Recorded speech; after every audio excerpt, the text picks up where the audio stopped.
what's up? I'm here with a concert review. This time, Lamb of God, Killswitch Engage, Testament, Huntress, Philadelphia, at the Electric Factory on November 24th, 2013. Yeah, this was a hell of a show. I've seen all these bands before multiple times, except for Huntress. I only saw them the one time at Mayhem Fest this year. But I just felt, when this tour got announced, and all that stuff, I was like, I cannot miss this. These three bands together are the ones that I want to see most. Just together, the same night, the same place. Fuck it. I'm going to see these bands one more time. I'm not saying I'm never going to see them again, but at least as of now, I want to see them one more time. Plus, all these bands are just so good live.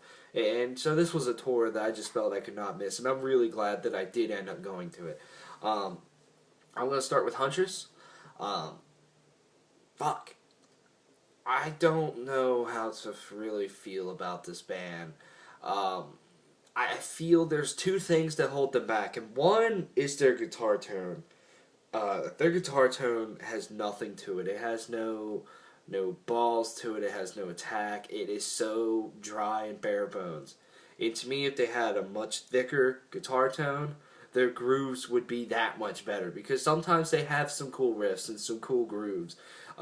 They kind of get your head bobbing and stuff. But it's just, I feel that the balls of their sound is not there. And that just, it's such a boring guitar sound in my opinion. Completely opinion, of course, on that.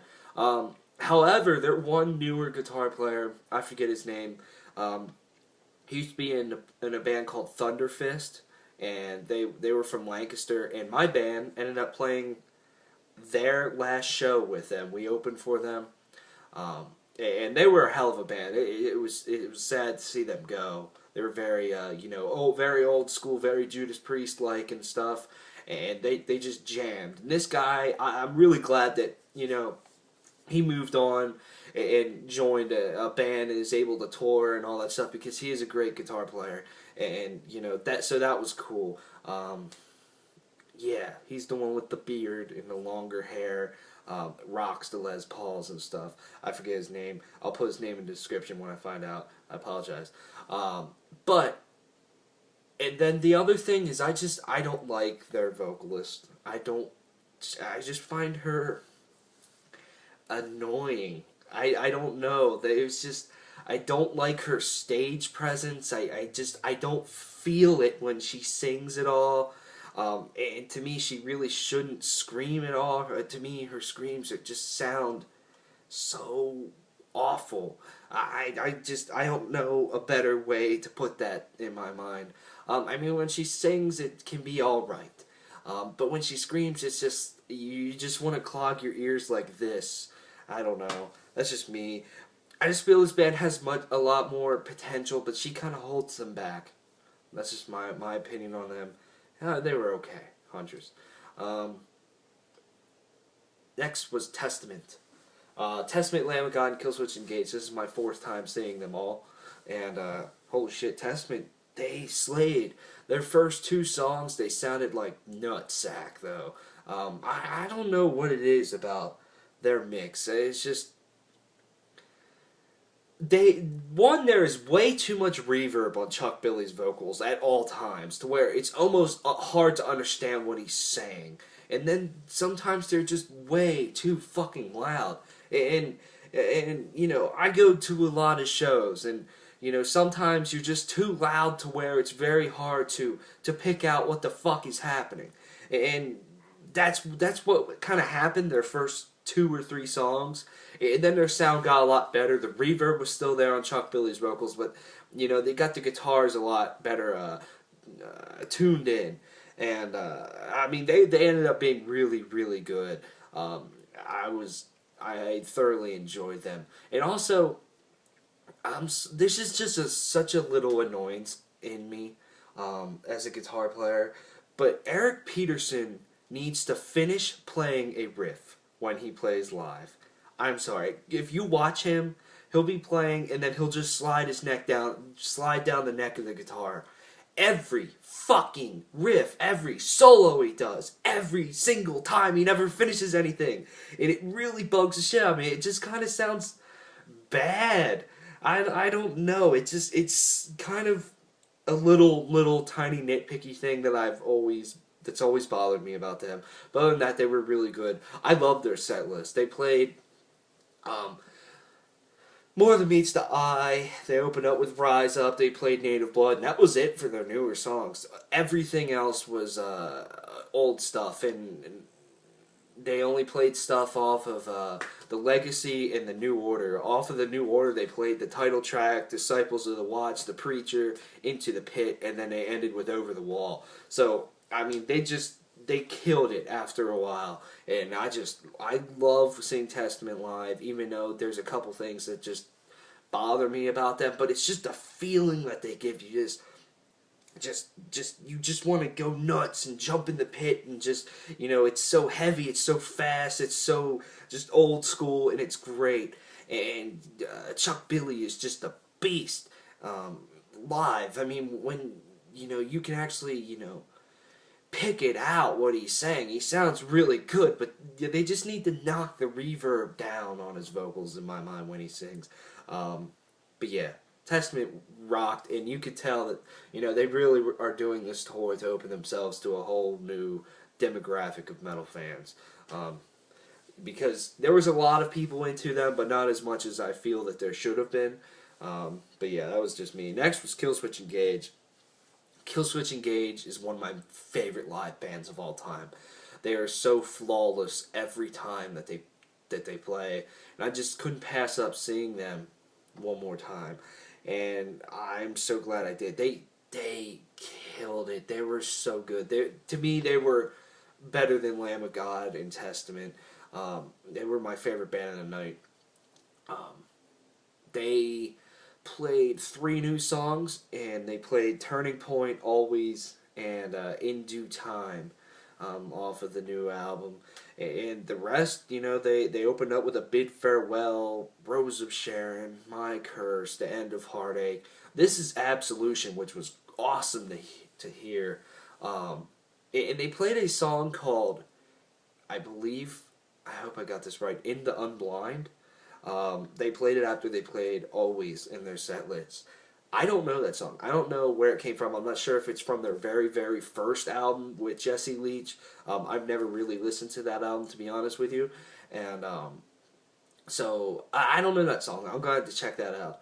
But that was pretty cool. They played My Last Serenade, Life the Lifeless. And yeah, I mean, they played about 14 songs. I'm forgetting a few, but they really, really killed it. I'm not sure if this was the best that I've seen them. To me, their best performance that I've seen them was when I saw them before on their headlining to Song of Descent tour with like Miss May I and stuff. I didn't review that for some reason. I don't know why. I can't even remember why I didn't decide to review it. That was my favorite performance of Killswitch Engage, but it's hard to put them in order after that, because this was really good. Adam D, I believe he dyed his hair. He looked very funny with blonde hair. He was funny as always. He was jumping around, like an idiot, like he always does. He's such an entertaining guy to watch, and that's one thing I love about Killswitch Engage. It's one thing to, play your music flawlessly, but maybe you're just kind of standing there the whole time. You know what I mean? And you can be really, really excellent that way. But to me, they play their music flawlessly, and then they are highly entertaining at the same time. They don't take themselves too seriously. There was a guy in a banana costume in the mosh pit, and randomly, I forget which song, Adam D just runs up to the mic and yells, "Banana!" They don't take themselves seriously, which is great. They always have smiles on their faces. It just looks like they're having a good time, which makes you enjoy it a lot more. They had an amazing sound. They had everybody in that place into it. Hearing The End of Heartache just gives me chills every time I hear it live. And to hear 3,000 people singing that chorus, that was pretty fucking killer. I'm not gonna lie. That was really awesome. For the first time that I've seen them, I actually heard what Jesse Leach really sounds like live. Because, the last time I saw them and when I saw them on their Alive or Just Breathing 10th anniversary tour, you couldn't hear a fucking thing he was saying. Not because of his sound, but because the crowd was so loud. Here I actually was able to hear him, and he sounds fantastic live.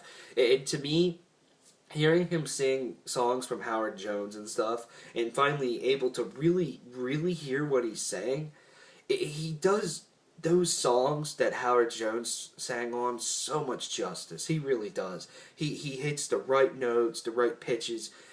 He sounds fantastic doing those songs. And then, the newer album, that stuff, he just nails it all the time. Hearing, Always, okay? They played that song, that chorus where Adam D and Jesse Leach, they harmonized their vocals, and they nailed that. It was flawless. And just hearing, those vocal harmonies that they do, there is just fantastic. Overall, I mean, if you have not seen Killswitch Engage ever, and you enjoy them, even if you don't, I feel that you need to see this band. They put on such an amazing live show. I can't describe. It's just something that you have to see. You really feel it every time you see them. And you're just amazed by their performance. That's how I always feel. And to me, they had the perfect sound. They had the most perfect sound of the night. They were really, really fucking good. So next was Lamb of God. Lamb of God. Holy shit. They also completely slayed Face. If you haven't seen Lamb of God before, go do so. If you're in for one hell of an adrenaline-filled, pissed off show, I must say. Lamb of God and Killswitch Engage played the same amount of songs. Lamb of God's set, it was basically a greatest hits set in ways.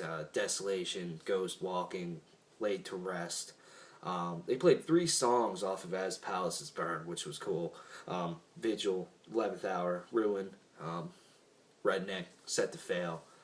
The Undertow, I'm forgetting some stuff. Omerta, Hourglass. All the really great Lamb of God songs that, a lot of people know. I'm not saying that they don't have other songs besides the ones that I mentioned that are great. They really do. But, the more popular ones, that's basically what they played. If it's popular, they probably fucking played it. But they had a very, very great sound. They weren't as good, I feel, as the last time I saw them. Literally 1 year ago, to the day, I saw them with In Flames and Hell Yeah and Silosis at the Electric Factory, November 24th of 2012. Flashboard, November 24th, 2013, I'm seeing them again. It was really, what a quinky dink, right? Maybe I'll see them November 24th, 2014. Oh! No, I'm just being stupid now.